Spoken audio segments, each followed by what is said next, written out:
PNP Service Commander na may kinalaman sa investigasyon ng missing sabongeros ipinasibak ng DOJ. Detalye ng balitang yan mula kay Rajuman Jairus, Peña, Florida. RMN Live Report! Kinumpirma ng Department of Justice na si sa pwesto ang inabot ng isang service commander ng Philippine National Police sa gitna yan na nagpapatuloy na investigasyon sa kaso ng mga nawawalang sabongero. Ayon kay Justice Secretary Jesus Crispin Remulla, siya mismo ang nakipag-usap at humiling kay PNP Chief General Nicolas Torre III matapos umana siyang mula ng tiwala rito. Ipiniliwanag ng kalihim ang hindi raw angkop na kilos ng opisyal para maresolba ang kaso. Nilalapat pa namin lahat Nagkaroon kami ng konting aberya. Kaya nga sinabi ko noon,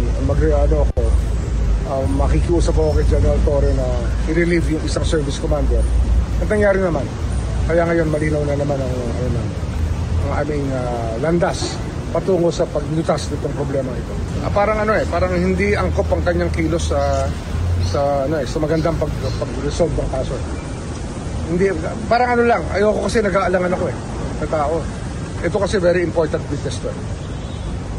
Ilinaw naman ni Remulla na hindi kasama ng sabing service commander sa 12 pulis na una ng sinibak dahil naman sa pagkakadawit sa kaso ng nawawalang sabongero.